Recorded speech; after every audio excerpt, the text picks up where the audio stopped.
Good morning, welcome to my channel. My name is David Okun. I'm speaking about the cost of living, connecting the cost of living with Uganda, with northern Uganda, with the country of Acoli land, and we're looking at the Acholi people.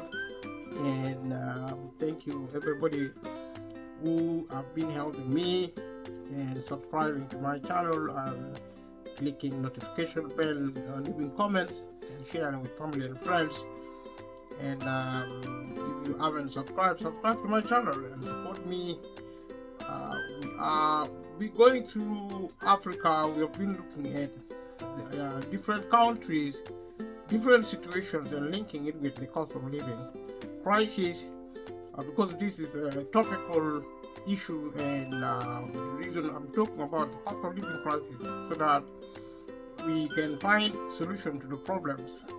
If you understand why and how a problem originates, you will be in a position to find solution to such a problem. Actually, it's a country in northern Uganda. It's actually sub-region.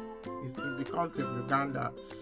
And I'm just going to talk about that part of the world to illustrate what goes around within different regions of Uganda. If you watch this video, watch alongside the rest of the videos. I posted other videos, and I did post other videos on Uganda, which actually is part of, and I spoke about Africa, which Uganda is part of, a country within Africa. I spoke also about the rest of the world, such as the European Union, the United Nations. I also look at that. And if you look for these videos and watch them in line with what I'm now doing, Acholi as a flag, the color of Acholi flag is brown, green, blue, and brown, green, blue. There is an elephant in the middle, and if you look around, you will find information on Acholi, who are actually an Nilotic ethnic group, Luo peoples. If you know Barack Obama of America, president or former president of America, Barack Obama, who is his dad was from Kenya in East Africa. Barack Obama of America is of Luo origin, and the Luo origin spells Luo are actually Acholi people in northern Uganda. Is part of the Luo people. The Luo originated from Sudan, and some people say they originated all the way from Egypt. Some people go on to say that the Acholi people, being part of the Luo people, are actually responsible for the Egyptian civilization. It is said the Egyptians were actually black, and these black people are actually the Luo people, the Acholi people in particular. And there are different stories. They migrated from the north along the River Nile into what is now East Africa, and the rest of the people are now in South Sudan.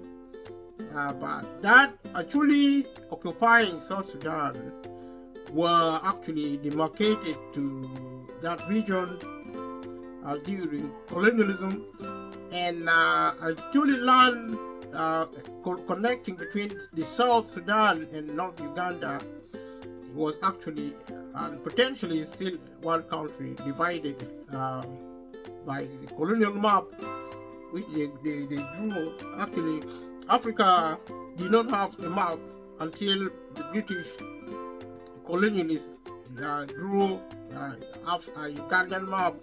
The European drew African map, and for one reason or another.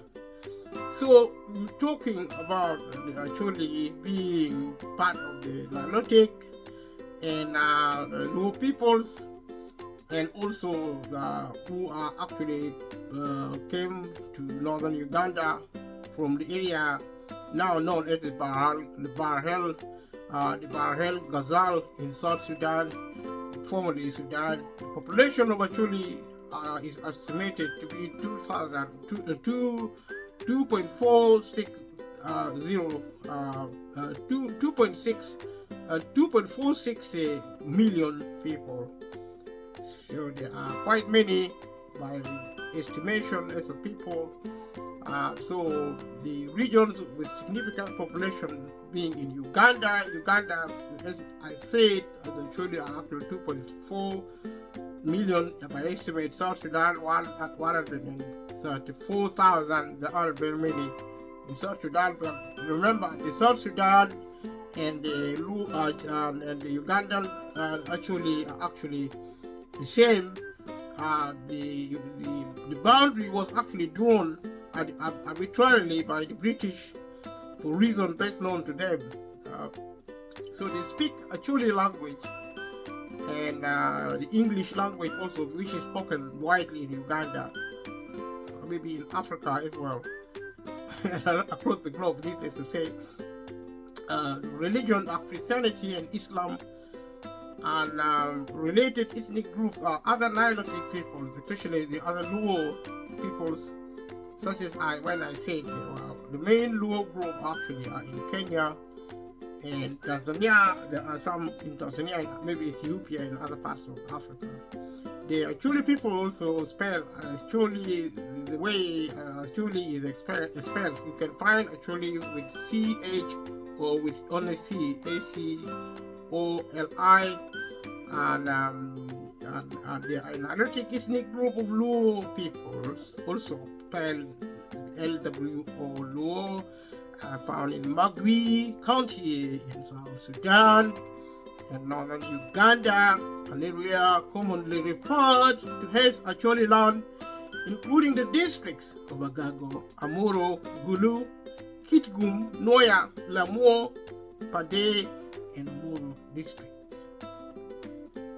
So you can find these places, this information, you can find them in internet, and you can find them in whatever way you can travel there physically to Uganda and look for where it is.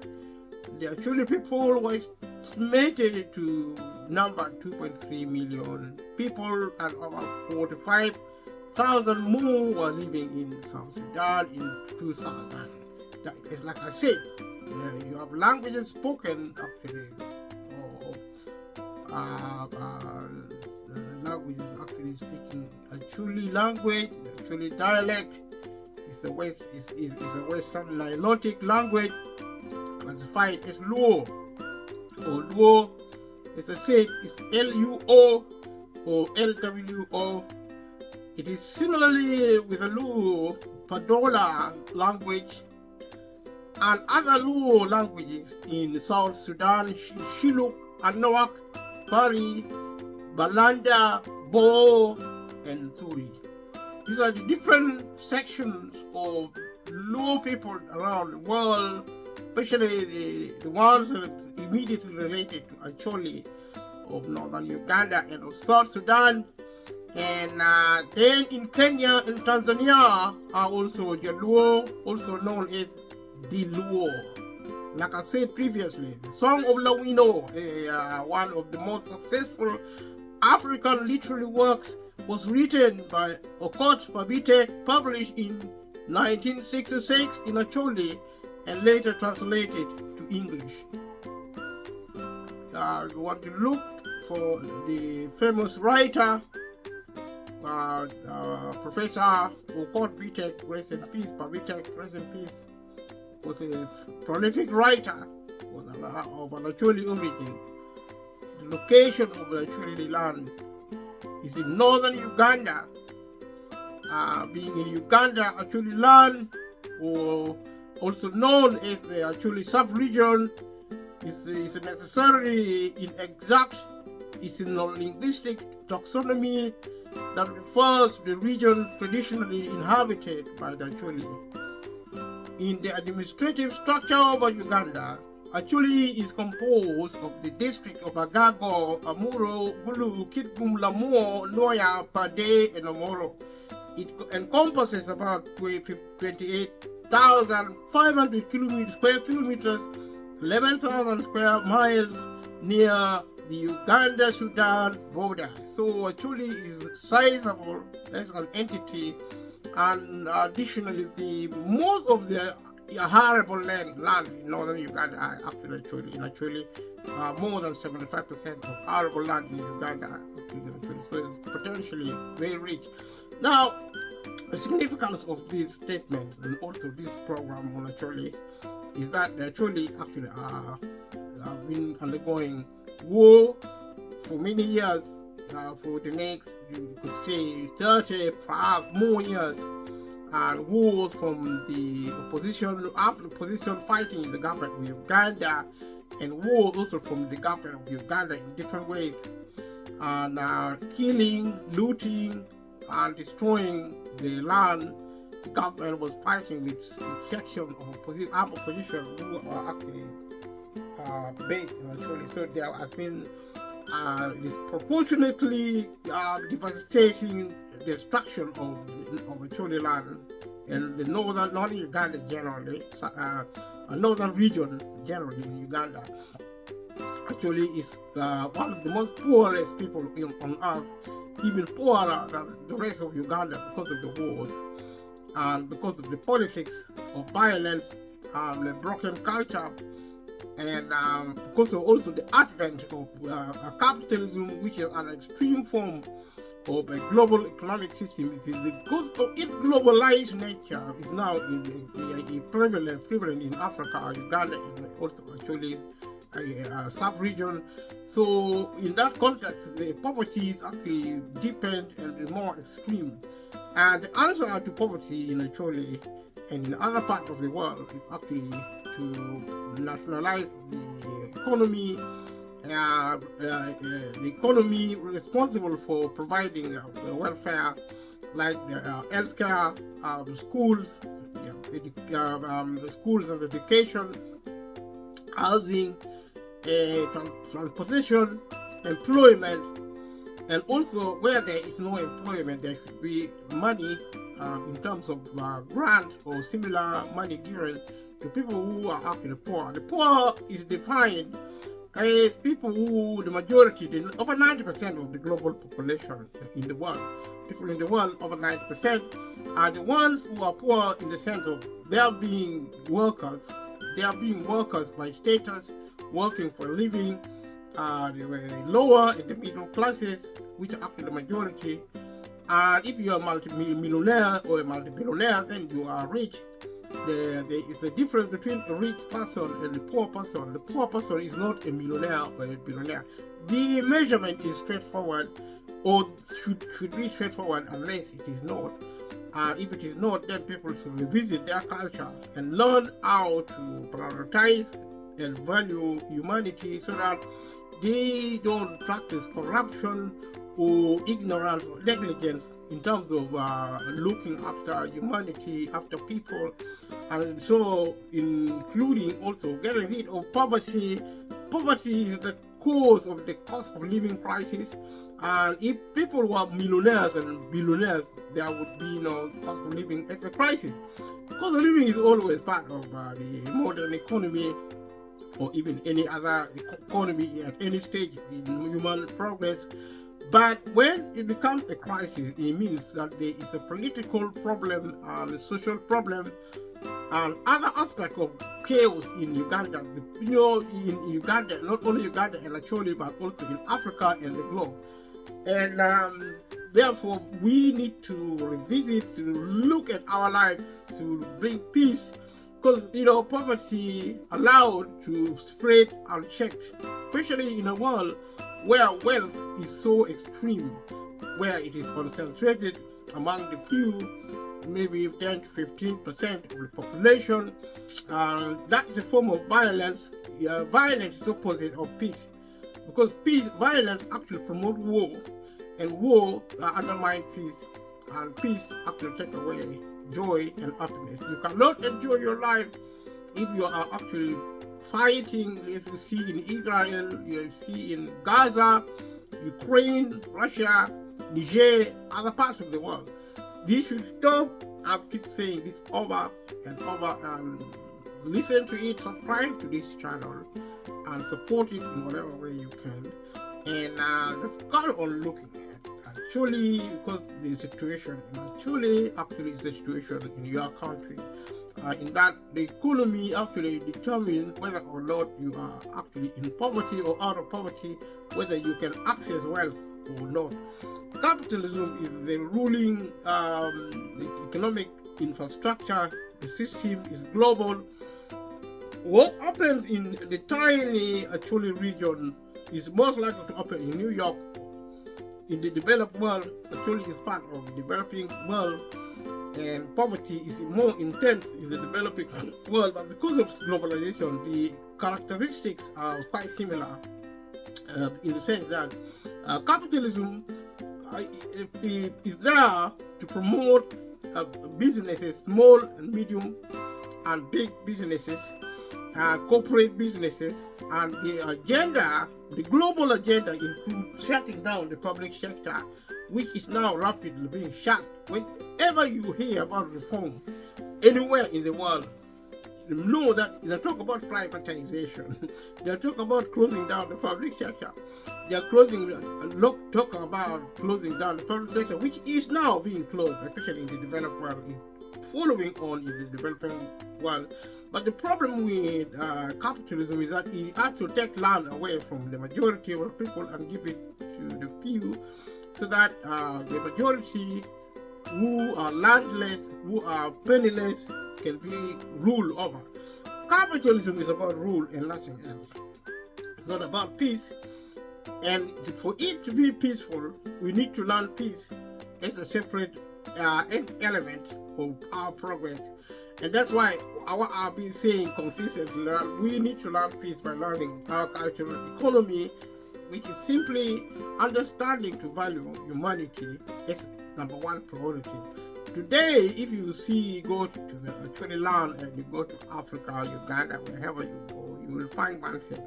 You will find people value wealth. People value anything else except humanity. That's why people are killing each other. They are disrespectful. They are abusive. In families, in communities, society, the wider society. The only reason there is conflict is because of disrespect. If you disrespect people, you cannot really live peacefully with them. And this is a failure of culture, which I have been advocating for us to revisit, to understand what it means, and also changing our minds and adjusting our educational mediums, so that we begin to think human first and then other things second. To get people out of poverty, to get rid of the cost of living crisis. This is the connection. Subscribe to this channel if you haven't subscribed. Click the notification bell, share with family and friends, support this channel in the best way you can, and click the notification bell and join the conversation. Let me know your views, whether you like something we are doing or whether you don't like it. Let me know what can be improved or what can be removed or what can be kept. But this program is going forward regardless, and we need to really get this message out, and it will be done with your support.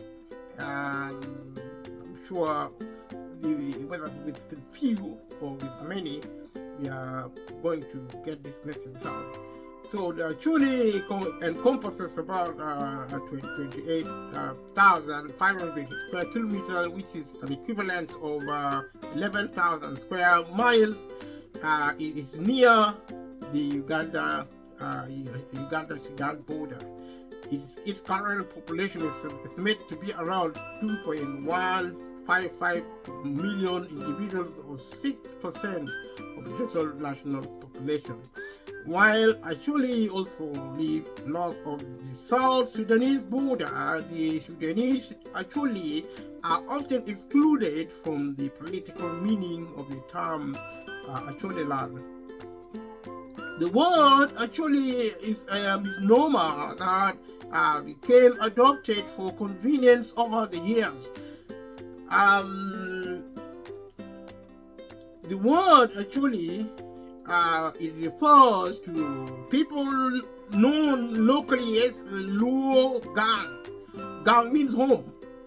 So Luo must have been the name of an ancestor, and Gang means home. That is why the Lango neighbors refer to the Acoli as Ogangi, meaning the people of the home.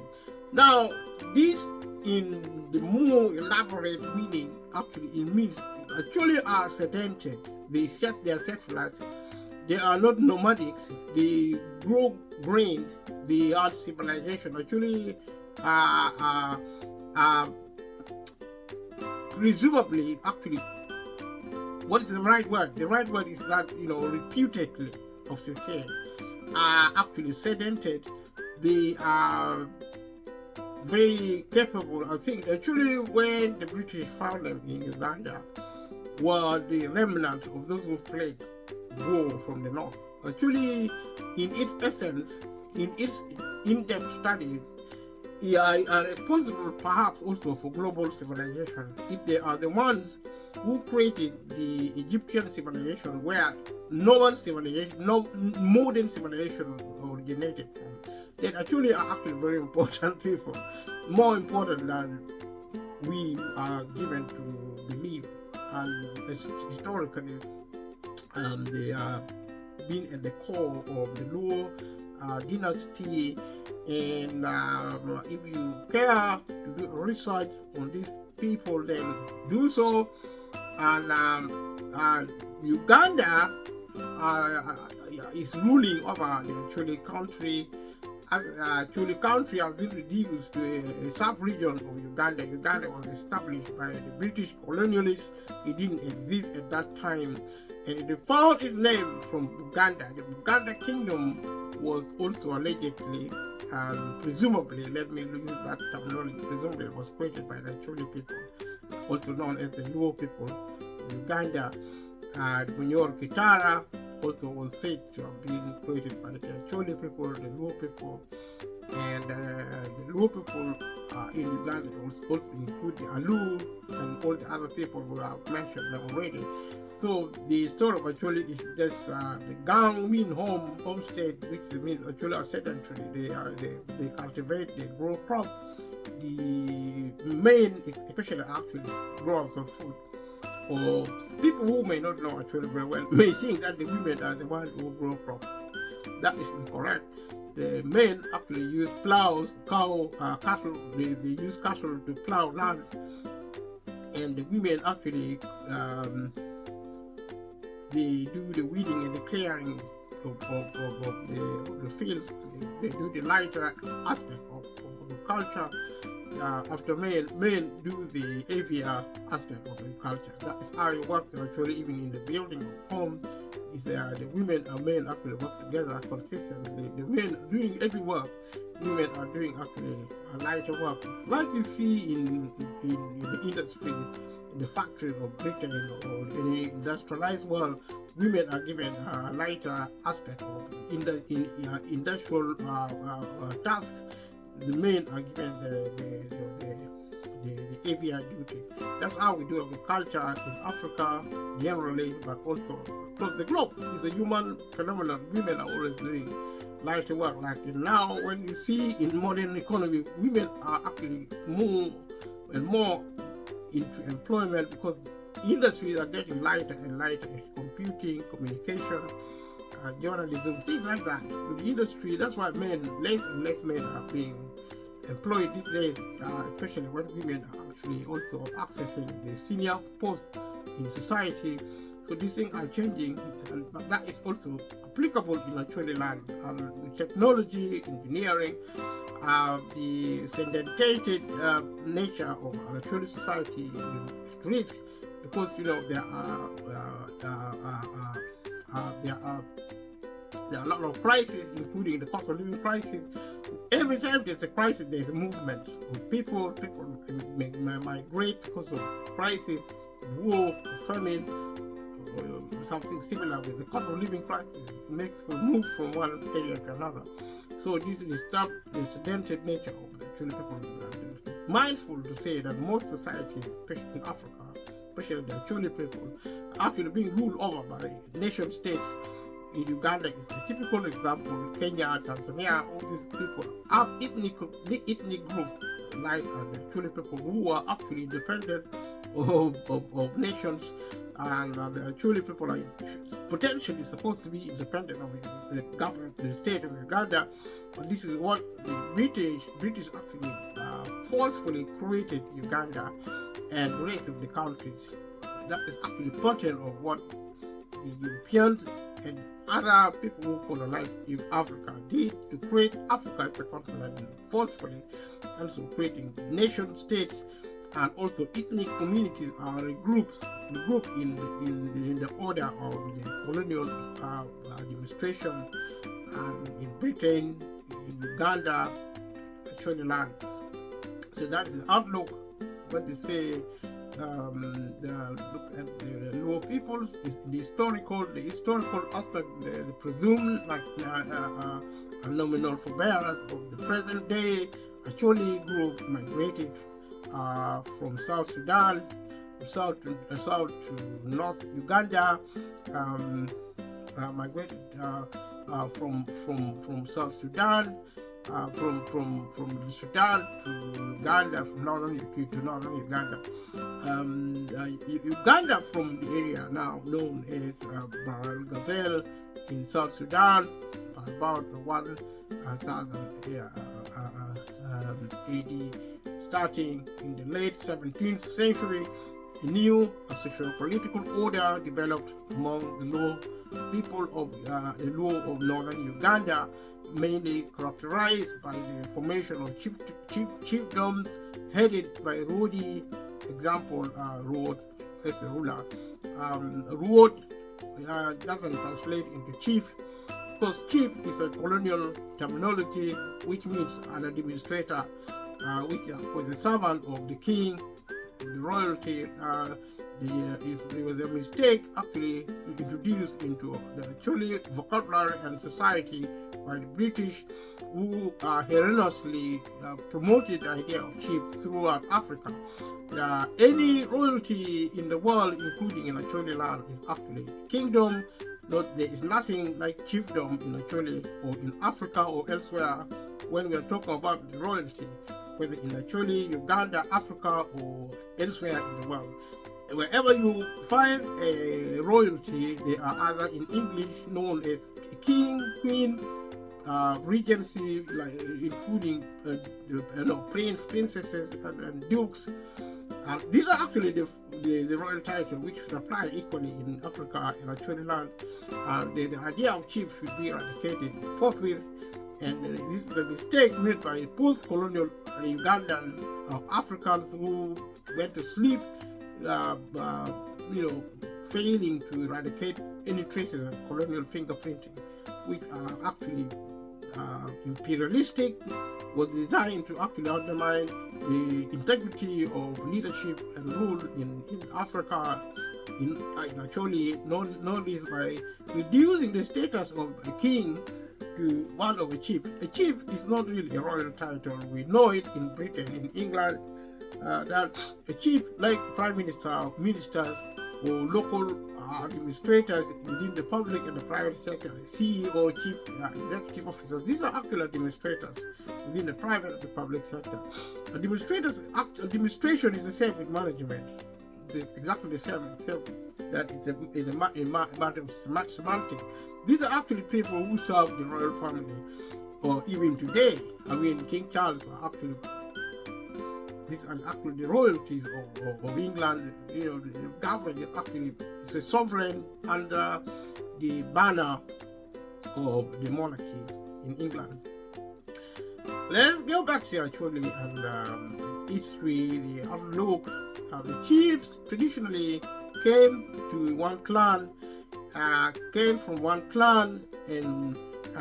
each chiefdom had several villages made up of different patrilineal clans. That is the same thing I'm talking about. You can always substitute chiefs with kings, because that is an insult. It is actually an abomination in our culture.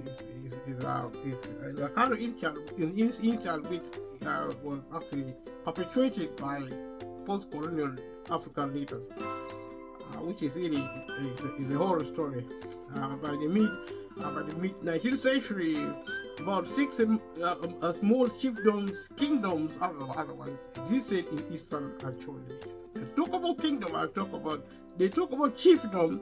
There's nothing like that to refer to the ruling personalities of Acoli. There's nothing like chiefdom. There's kingdom only. Existed in eastern Acoli land. During the second half of the 19th century, Arabic-speaking traders from the north started to call them Shuli, a term which was transformed into Acoli. Their traditional communities were organized hamlets of circular huts with high-peaked roofs furnished with a mud sleeping platform, jars of grain, and a sunken fireplace. When we talk about grain, these are actually the essence of Acoli sedimentation. When they settled, the Acoli are settlers because they grew grain. Grain is actually the staples. They are actually the seeds of every civilization, including rice, wheat. They are the driver of civil living and settling, format of society. So we're talking about women daubed the walls with mud, decorating them with geometrical and conventional design in red, white, and gray. That is common, but not really what happens everywhere. The men were skilled hunters using nets and spears. They also kept goats, sheep, and cattle. The women are accomplished agriculturalists growing and processing a variety of food crops, including millet, sesame, groundnuts, peas, sorghum, and vegetables. Women are not really agriculturalists. Men are the main agriculturalists in Acoli, and also they hunt when they are on holiday during the dry season when they are not cultivating. They don't hunt during the wet season when they are cultivated. The priority of an Acoli man or woman is actually growing food crop on the land. They are settlers. They're not hunter-gatherers communities. They are settlers. They are farmers. They are agriculturalists, and they grow proper food and they also keep cattle. And these are actually mainly done, most of the work in Acoli, including building houses and also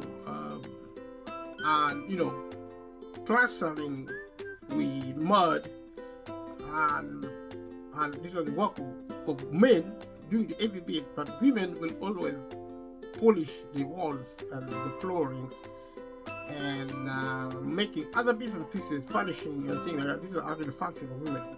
Any work which is light actually is done by women, including agriculture, doing the lighter bit. The men are doing the heavy work, but that's a consistent approach. Even in hunting, women actually go also into hunting. Mostly they carry food and what do you call it? Provisions for when people are going to that water, provisions like food stuff and other stuff like that for sustenance in the wilderness, because hunting can last for weeks or even months. Of course, you see, they do it during dry season when they are not cultivating crops, and when cattle and goats and sheep are left to roam freely, because at that time, truly in tradition, there was hardly any thief, because thieves were almost always found, and the punishment for thieves was severe and was humiliating. People were still respectful, and it's changing now because of capitalism, because of modern cities and towns which are actually teaching people new ideas about life. People are more valuing of money. Even if you're a thief, if you say you stole the wealth, as long as the wealth is there, people will respect you. In the past, people didn't respect you. as a thief. They didn't even want. I mean, you can either be killed or you can be excluded.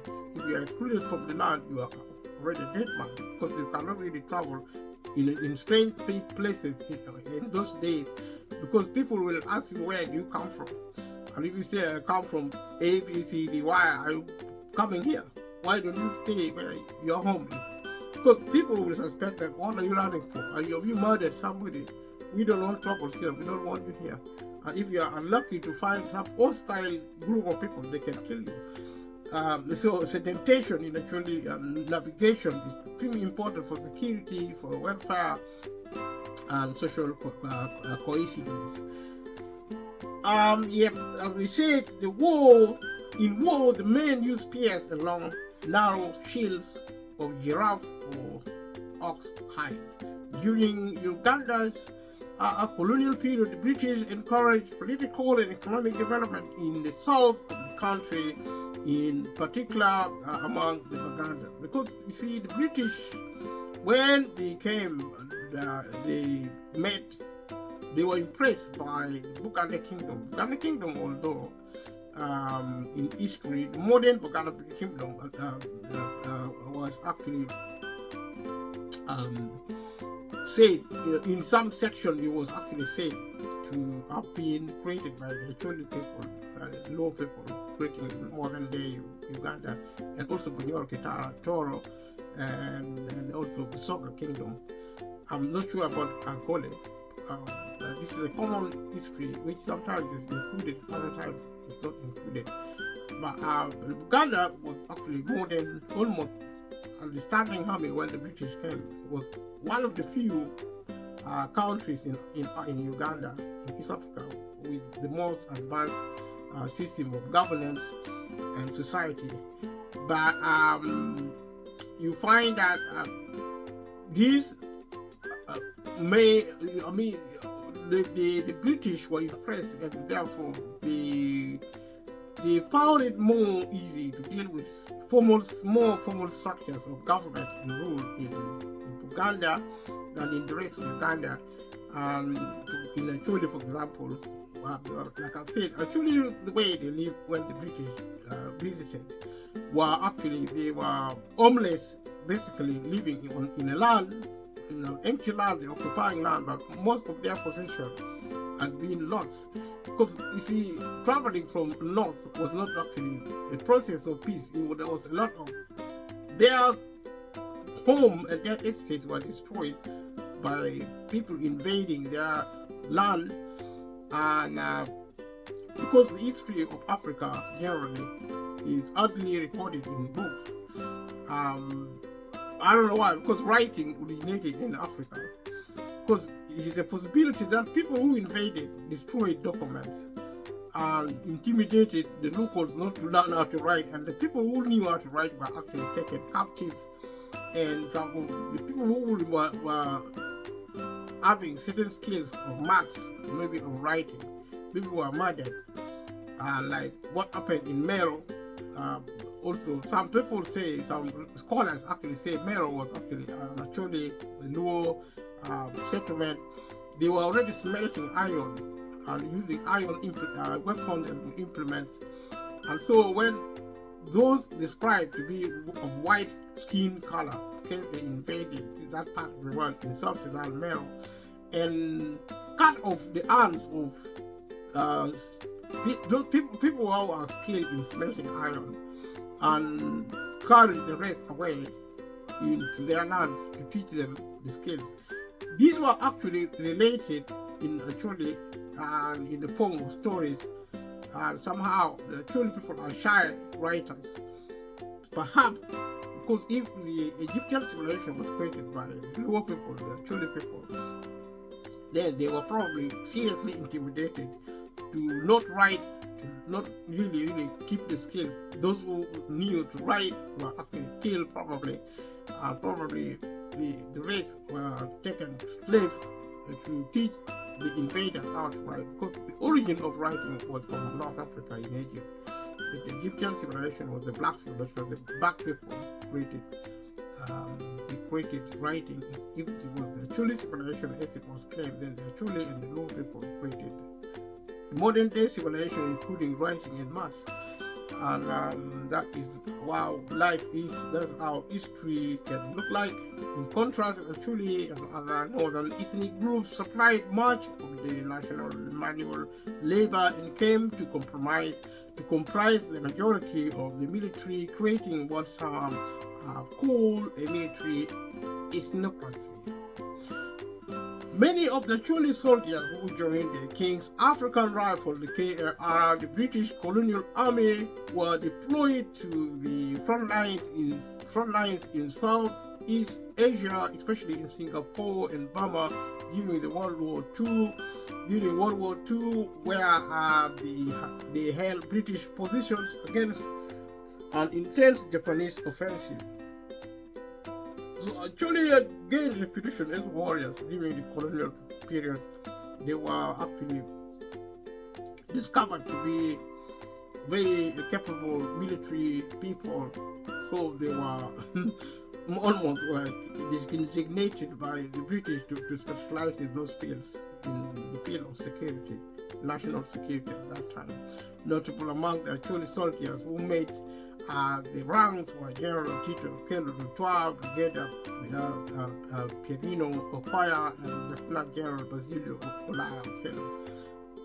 And due to a changing economy after the 1950s, fewer Acoli was recruited to the armed forces but continued to be associated with them in popular mythology and stereotypes. In the 200,000, in the 200,000s, James Opiet Latigo described some of Uganda's social problems as based on the way the political elites abuse ethnicity to divide the country. This statement is written by someone who much of because James Ojent Latigo must have done research, and to write this, some of these things are actually need to be cross-examined because some of them are sounding like opinions.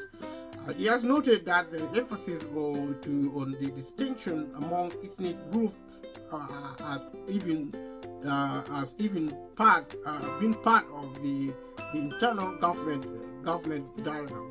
He wrote, part of the structural causes of the conflict in Uganda has been explained as rooted in the diversity of ethnic groups which were at different levels of socioeconomic development and political organization. Probably talk about divisions created by religion, by politics, by ethnicity, and by other factors. I think there were also class systems as introduced by the Europeans, because in Africa, class system may or may not be there depending on the size of the state. And the smaller the state, the more equal, the more equality, the more democracy is the arrangements. And so when societies break up, like the Acoli People's Society broke up during wars or other effects, where they fled and they scattered chain of command, the military system, if they were there, or any other structures that were actually destroyed. These were actually people who were refugees in another world, because they came from the north and settled in the south. Their primary function was to survive and actually see how to resettle. And the rest of the Luo people, as I said, the majority went into what is now Kenya, because the lowland was actually more or less the same from one area to another. The British colonialists divided between the Luo in Kenya and the Luo in Uganda on the one hand, and the Luo in other parts of Africa. Some Luo were in Somalia, in Ethiopia, and South Sudan, and other parts of the world. Also in the Democratic Republic of Congo, there are also some information on Luo people which got lost, and some of the Luo individuals were assimilated, or they also assimilated other people into Luo. This is a work in progress to try and organize the history of Acoli and of the Luo people. Since independence in 1962, Uganda has been plagued by ethnically driven, politically manipulated violence, referred to by some as the history of cycles of revenge and mistrust. Let's put it down to political violence that we do, which is actually been not just in Acoli and Uganda, but also in the rest of Africa, but also perhaps also in the rest of the world. Deep-rooted divisions and polarization remain between different ethnic groups, and these have been greatly exacerbated by the way in which the country's leadership has developed since independence. Milton Obote, the first leader after independence, rallied or relied on Acoli Luo people and Langi Nilo Hamites or Teke peoples in government. Idi Amin was also from North Uganda, but was of the Kakwa people. He overthrew Obote's government and established a dictatorship, ultimately suppressing and killing 300,000 people, including many Acoli. These information, some of it are actually just without much evidence, because if you think about Obote's government, the commander of the army was actually Idi Amin. He wasn't an Acoli, and Milton Obote relied on Idi Amin fundamentally to run his country, the military and the country. And without the military system, the civil system doesn't function politically and maybe economically also, socially, whatever you want to call it. So there were actually, in the fact actually speaks that, the political party, Uganda People's Congress, was those black bats. They were not really dominated by the Acoli people at all, or the Langi people. If you look at the parliament of 1966 and 1971, many of them were actually, the Bantu people who are the majority of the population in Acoli.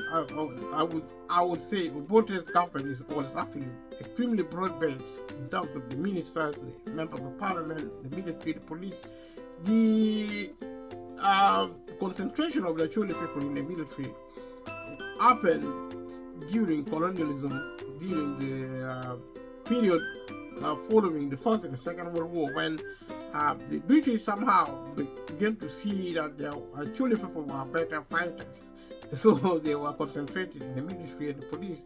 It wasn't mythical, it was actually a real capability, and they were reputedly gallant and capable in doing what they do. But that doesn't mean that the militarism and the policing was the only thing the Acoli people could do. They could do other things as well, as we saw after independence.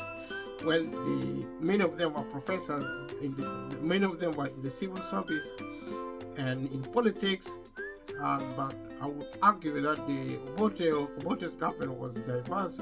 Most ministers were actually the Baganda, and most MPs were also the Bagandas.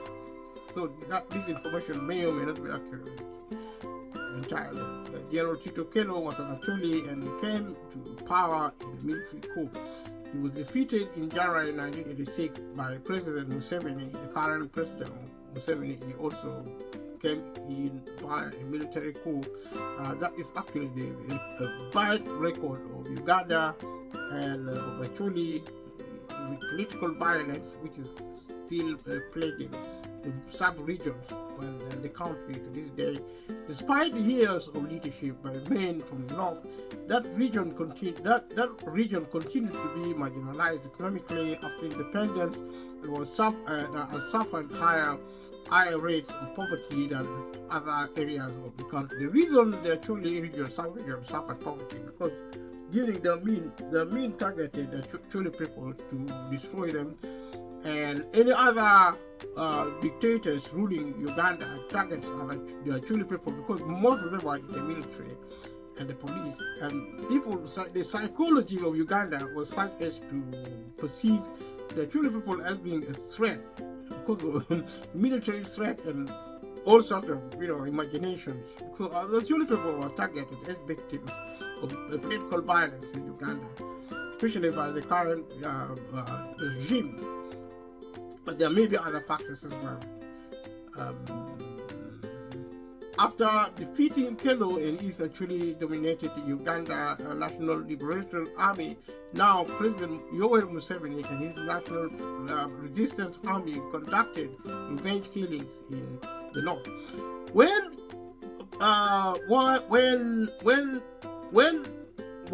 Museveni overthrew Tito Kelo's regime, it was really very difficult to describe the military system under Tito Kelo as being Uganda National Liberation, UNLA, Uganda National Liberation Army, because surely most of the army were actually from Acholi, almost exclusively from Acholi sub-region, and not in the Langewa, not even in that contingency. There were some from the West Nile, the Mahdi, the Kakwa. They were forming a coalition because the government only lasted six months. There was no time to remobilize. Even they didn't have the opportunity to mobilize into a proper governing body. So this information may be accurate on paper, but in practice, you could argue that there was no government for 6 months because the regime was trying to re-establish itself. So Museveni has held absolute power since surviving unrest, civil war, and numerous attempts at coups. So Mr. Museveni has used corruption and rigging of elections, an extreme form of military dictatorship, backed by the West, especially Britain, Europe, and maybe Israel. This is a common feature of African nations found in Uganda, East Africa, and the rest of Africa, where the Europeans, especially the Europeans, but now Russia also, and maybe Asia, trying to influence Africa by removing what would otherwise have been democratically elected, such as we found in Uganda with Acoli. Since independence, the only democratically elected president was actually the UPC of Dr. Acoli. He didn't have a perfect record, especially in terms of national security. He himself admitted. But in terms of politics and honesty, I think no government in the world has been more honest in terms of the president than Dr. Acoli.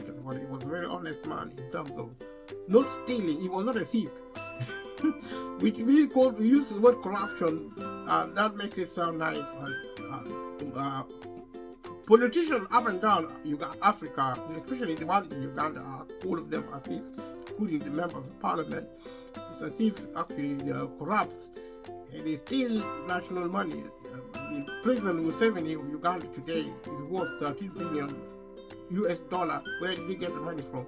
And his wife is worth $700 million. Where did he get the money from? The United States, the West and the rest of the world know about this, but they just ignore it because the only thing the foreign power are interested in Africa, including in Acholi and Uganda, is to promote capitalism.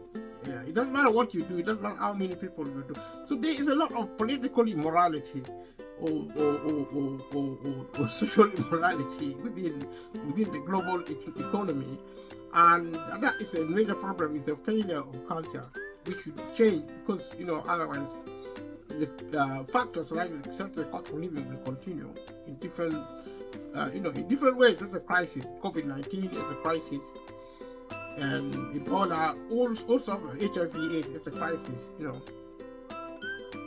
Because of political violence.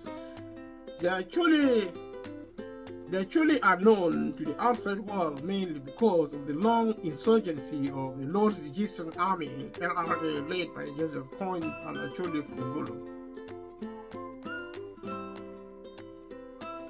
The activity of the LRA have been devastating within the Acoli land, though they spread also to neighboring districts and countries. In September 1996, the Ugandan government moved hundreds of thousands of Acoli from the Bulu district, from Bulu district into camps, ostensibly for their protection.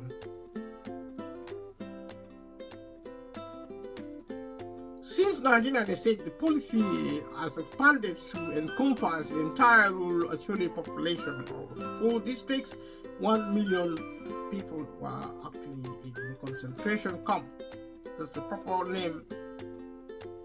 This comes at some of the highest mortality rates in the world, with an estimated 1 million people dying per week at one point. That is actually annihilation. Malaria and AIDS have been the primary disease causes of death.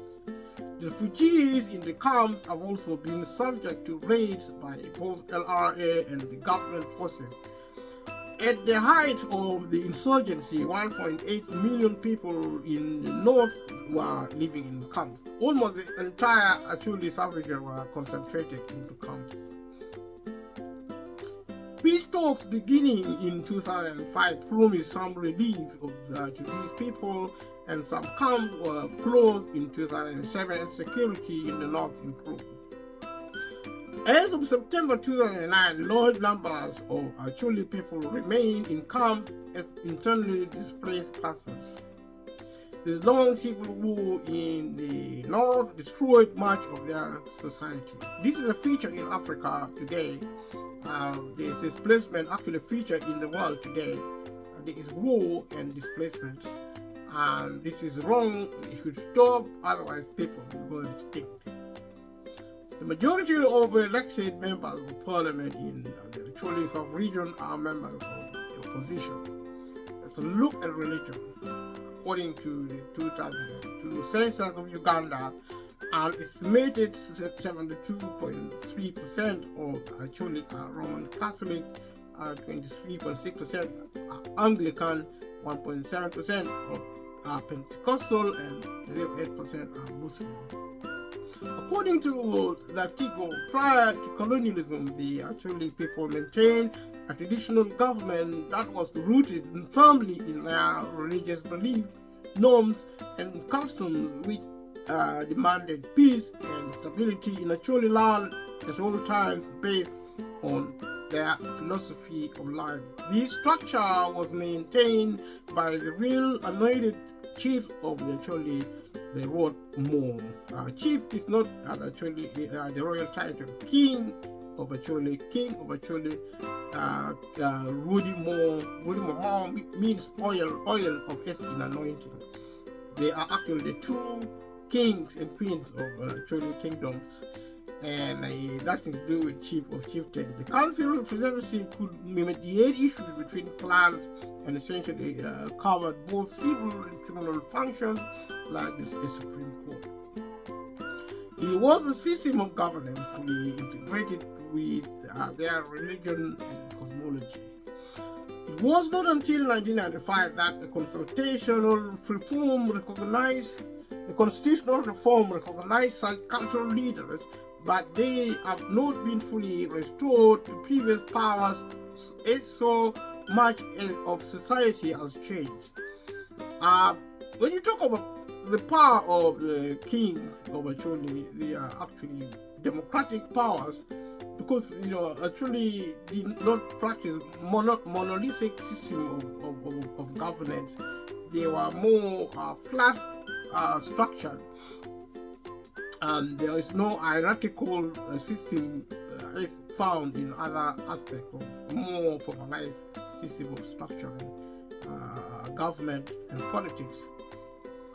It was not until 1995 that a constitutional reform in the pre-colonial era, all they actually believed in the same superior being.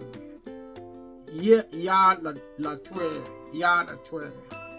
We talk about religion and myths in actually killing of a person was prohibited, but if it took place, negotiation for blood money were led by the victims' family, with agreement followed by rituals of a reconciliation ceremony to restore the killer to the community and to bring peace between clans. In addition, the people have important rituals for cleansing homes and sites to welcome back people who have been away a long time, to clear spirits from places where killings have occurred, and to welcome people who have been captive. The system values peace, of justice, and as retributive and restorative aspect. Most of the LRA returnees, numbering 12,000, underwent Nyono Strong Bueno, stepping on the egg after returning to their home villages to help restore them to home. So, eggs were broken, and the content was actually spilled onto the ground. As a way of sacrificing that egg, because there is blood in the egg, and the significance is actually a sacrifice of the life to appease the gods of the children. It is important because it is intended to restore communities to balance and to bring people back into relation in their home communities, where ideally they would return at the hand of the war. Pacification or atonement practices are still performed by actually elders in some communities. Their religious leaders have tried to help end the conflict in the country of the last 2 decades and to reconcile the parties. In 1997, the Catholic, Anglican, Muslim, and later the Orthodox religious leaders of actually formalized their increasing cooperation on peace issues by setting up the actually religious leaders peace initiative, ARLPI. They have continued to work to end the war through negotiation. Kit Kumpade and Gulu, the 3 districts of the actually sub-region, each established peace reform, peace forum for continuing discussions. In addition, the peace forums have worked to help establish the Amnesty Commission. They have also played a vital role in actually traditional reconciliation process and in preparing the community to receive former combatants. In discussing the peace talks of 2005-2007, Latigo noted the leaders who called for a revival of the traditional processes of the indigenous people by which they worked for accountability and justice, namely Matu Oput, Rokana Rukunda, the Ugandan Minister of Internal Affairs and leader of the government negotiating team, noted the effectiveness of the traditional system. He and others have suggested it could help the nation more than adopting to Western system of the International Criminal Court at The Hague, although some charges has already been filed against leaders in 2005 there. The ICC is disgraceful in the sense of how it operates in Africa, and particularly in Acoli and other parts of the world, in that there is justice for some people and injustice for others. See, some criminals are actually more important than others in the sense of certain criminals, people who actually committed the same type of crime, are being ignored, especially if you are a friend of the European, like President Museveni, who actually committed atrocities when he decided to fight a criminal war in Luero in Uganda when he wasn't still in government. So he is the type of criminal in Africa, ignored totally by the ICC, which is actually an instrument of the European power. Is actually, in terms of Africa, it's a symbol of neo-colonialism and imperialistic form of actually undertaking, which Africa should really question if Africa had any power or options.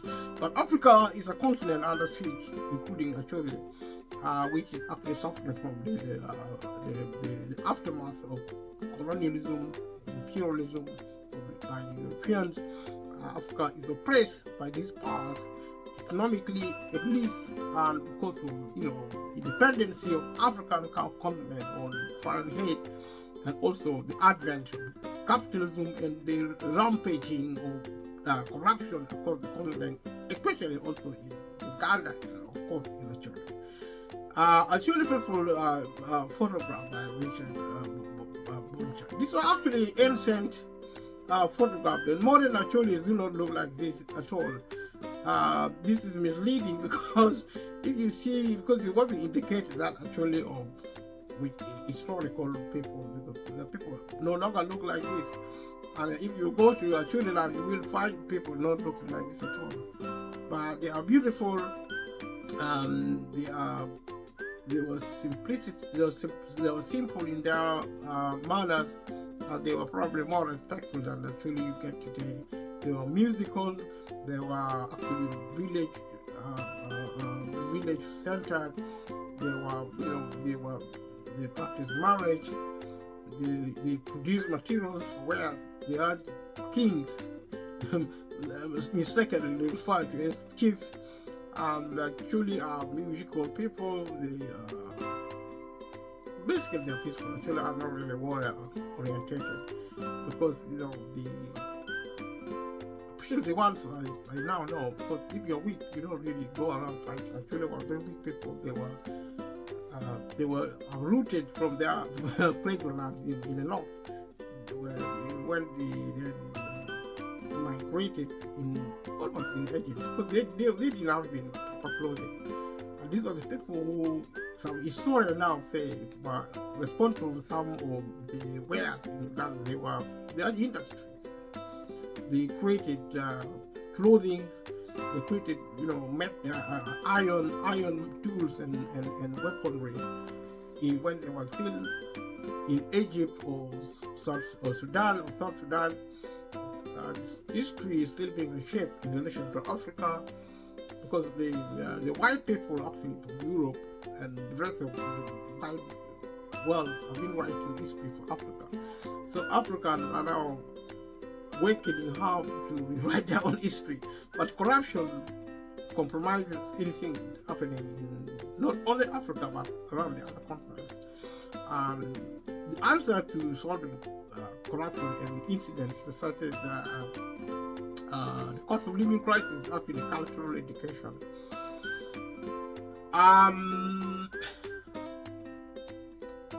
In January 1996, the junta government of General Tito Okello in Uganda was overthrown by Museveni, and between 1886, there was a civil war in Acoli, actually between 1986 and 1989.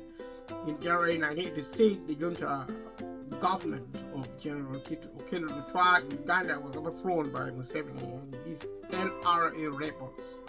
So rebels became rulers in Uganda, in Acoli land. Tito and Basilio, who were actually by tribe, fled the country into exile. Soon after, the NRM started pacifying the northern region, which is home to several ethnics, including the Acoli and Mango.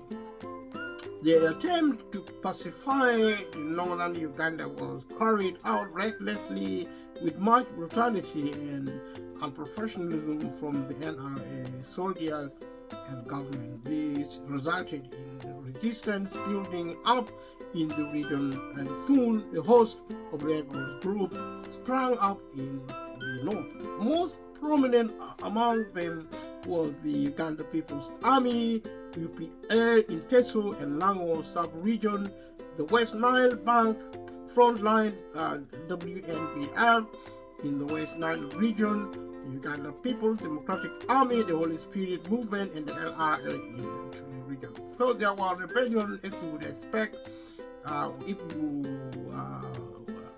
If you live by sword, you fall by sword. So Mr. Museveni and his NRM are waiting for the decades, for the years, or for the moment of their fall. Because if you rise, if you go up, there is only one direction left. You are one way to come down. And that will happen definitely by violence, because if you come by violence, violence will be used against you.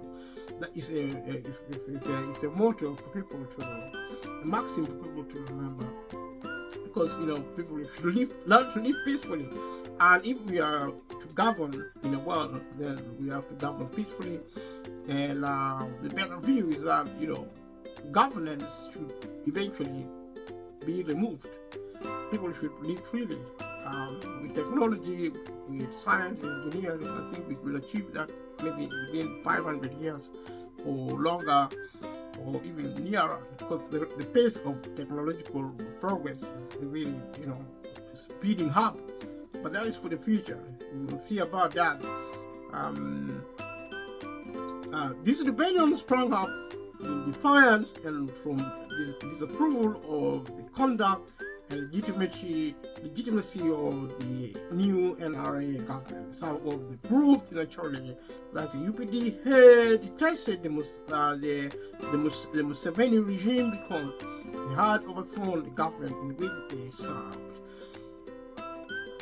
They were also against the power consolidation approach of the NRA, which included mass arrests, torturing, killing, cattle raiding, food crop destruction and looting and burning and villages. This is to be expected in any military coup. There is a tendency of ethnic cleansing, which President Museveni and the NRA and NRM attempted, but failed, obviously. As always, people are resilient. The people actually merely survived by the skin of their teeth, and their life is still at risk today because there is a lot of violence now in Uganda, and especially in Acoli, in northern Uganda. And there are all sorts of violence, including the violence of corruption, of inequality, the violence of capitalism being handled by people who are really incompetent, people who are culturally very poorly educated, people who do not have respect for humans. And this is a scenario in Acoli, in Uganda, in Africa, and the rest of the world. And I've been talking in general about this condition, which actually features in crisis, such as cost of living crisis. And so the NRA managed to defeat all the rebel groups except the LRA, which culminated in a 20 years conflict. At the peak of the conflict, 90% of the Acoli population moved to IDP camps designed as protected villages. The camps caused misery and suffering with a conservative death toll of 1,000 people a week.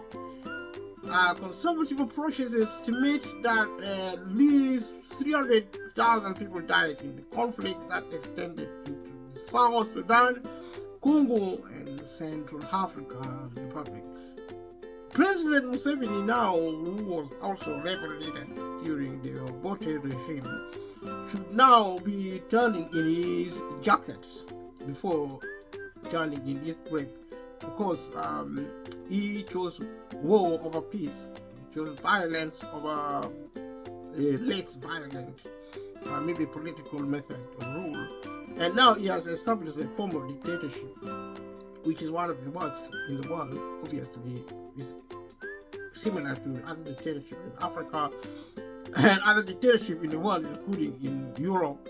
Because I have argued that there is dictatorship anyway. There is no civil rule although there are civil infrastructure for rule in the developed world, in European or even in Africa, it is not functioning because of the extreme form of capitalism, for example. And that's why we have the cost of living. We cannot have the cost of living if there is democracy. So that is actually it's a statement to say democracy is fake. So we're waiting for democracy when people learn human culture, to value humanity over wealth, and to get people, for the government to get people out of poverty. In 2012, the American charity Invisible Children produced a documentary about the LRA. The documentary was met with mixed reaction, with many people familiar with the situation dubbing it a shallow and money-grabbing scheme. However, it successfully popularized the LRA in the West. In 2016, the multi-award-winning film Brilliant Genocide was produced.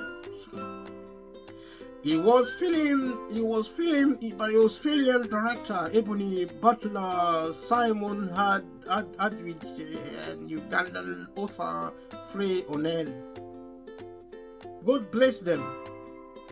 The documentary focused on the unofficial discourse of the LRA war, and it was largely critical of the Ugandan government role in the LRA war. Notable Acoli people. Notable Acoli people mean people who are actually important. VIP, Akelopa Jog, former UNLA Vice President, former UPC Member of Parliament and Minister of Power in Obote's second regime. Simi Nyanzi, Ugandan preeminent economist and prominent nationalist, and was a powerful voice for reform in post-colonial Uganda. Served as chairman of the Uganda Development Corporation. He was born in Kitgum District, Saka, 1936. Nicholas Opio, Ugandan human rights lawyer, executive director and lead attorney at Chapter 4 Uganda, won the German Africa Prize in 2017, Voices for Justice Award from Human Rights Watch in 2015, and the European Union Parliament Sakharov Fellows Prize in 2016. Was also the 2015 recipient of the Alison Days Forges Award for Extraordinary Activism. Sheila Atim, MPH, Ugandan British actress, singer, composer, and playwright. She made her professional acting debut in 2013 at Shakespeare's Globe in The Lightning Child. Amito Stacey Lagum, US-based Ugandan actress and fashion model, best known for being the winner of the first cycle of Africa's Next Top Model.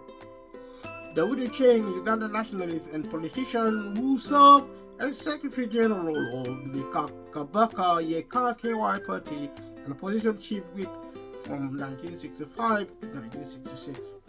Basilio Okello Olara, de facto Ugandan head of state for 6 months in 1985 and later chief of the Defense Forces. Patricia Okello, Ugandan professional model, currently signed with the Muse Model Management Company in New York City. She worked the 2017 New York Fashion Week in September, working for the Bottega Veneta brand, and was featured in the cover of Women's Square Daily magazine. Engineer Ilaronek Obaloke Onek, Engineer Iliri Obaloke Onek, Ugandan engineer and politician, MP and current Minister of Disaster and Preparedness and Refugees.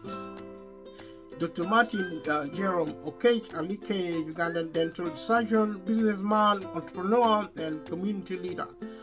He is a senior advisor to the President of Uganda and has sat on the board of directors of nearly 40 Ugandan companies. Served as the Chancellor of Victoria University, Uganda, a private institution. From 2004 until 2014, he served as the founding Chancellor of Gulu University, a public university. Beatrice Acoli, Ugandan politician, woman member of parliament for Agago district, Minister of State for Economic Monitoring in the office of the President. Richard Tedwong, former member of parliament, current Secretary General of the ruling National Resistance Movement (NRM) party. Colonel Walter Ochora Udoich, Ugandan military officer and politician, served as district chairperson and district commissioner for Gulu district. Beatrice Anywa, Ugandan environmentalist and politician, former member of parliament, current state minister of environment. Betty Ochan Ogwaro, member of parliament, former and the first minister of agriculture, forestry and cooperatives of the Republic of South Sudan in Southern Sudan, and the government of the Republic of South Sudan, noted international political activist. Otema Limadi, Ugandan politician who served as the country's foreign minister 1979 to 1980 in the UNLF government, and later on as the country's third prime minister of Uganda 1980 and the state minister for water, and also in the UPC government. The Betty Oyela Bigombe, former MP and state minister for water resources in the Ugandan cabinet, served as World Bank's senior director for fragility, conflict and violence at Washington D.C. from 2017 to 2014 to 2017. Emmanuel Ami Ujara, Surgeon Santo Okot Lapolo, Ugandan military officer and administrator, served as district commissioner. Kitgum Gulu district. Professor Okot Vangamoy, Ugandan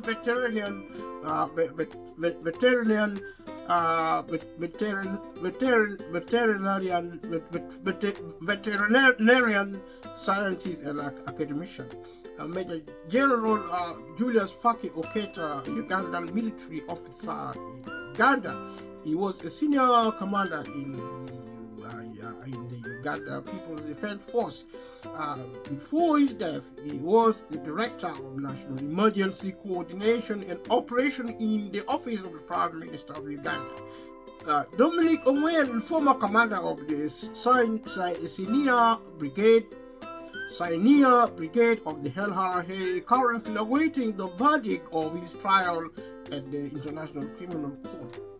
Elinaya Wilson Orema, first Ugandan Inspector General of Police, Ugandan Police Force between 1965 and 1964 and 1971, 1971 to 1973, Minister of Housing, also Minister of Land, Minerals and Water Resources, and Minister of Housing and Planning in 1974 and 1977. Geoffrey Oriema, exiled singer and son of Elinaya Oriema, Wilson Oriema. Janani Lohum, former Archbishop of Anglican Church of Uganda, murdered on the orders of President Idi Amin. Jeremiah Lucas Opira, National Executive Secretary of the UNLF, advocate for the consolidation of national unity in Uganda. Joseph Coyne, leader of the Lord's Jason Army, LRA, a guerrilla group that formerly operated in Uganda. Lubwa Pachong, playwright, poet, author, and educator, Dr. Matthew Lukia, physician, at the forefront of the 2000 Ebola outbreak which took his life. Norbert Mao, former chairman of Gulu district and Democratic Party presidential candidate in 2011, 2016 and 2021, current Minister for Justice and Constitutional Affairs. Okot Pabitek, poet, playwright and author of The Song of Lawino. Dr. Ambassador Lara Tunu, former United Nations Under Secretary General and Special Representative of Children and Armed Conflict, the UPC presidential candidate in 2011. Titu Kelo, President of Uganda for 6 months in 1985, though he referred to himself only as head of state. Henry Oriem Okello, current State Minister for Foreign Affairs, International Affairs since 2004, son of Tito Okello. Jacob Olanya, former Speaker of Ugandan Parliament, May 2021, March 2022, former Deputy of Parliament from 2011 May into 2021. He was also the Member of Parliament for Moro County before his untimely death on the 19th March 2022. Alfonso Chikamoy Owinidolo, the current Chief Justice of Uganda. Owinidolo hails from Agago District. John Baptist Odama, Catholic Archbishop of Gulu, with long period as chair of the Acoli Religious Leaders Peace Initiative. MacLeod Baker Ochola, Anglican Bishop in Uganda. He was the inaugural Bishop of Ketgum, serving from 1995 until 2002. Lieutenant General Paul Lukage, former Deputy Inspector General of Police from 2020 August to August 2021, when he untimely died.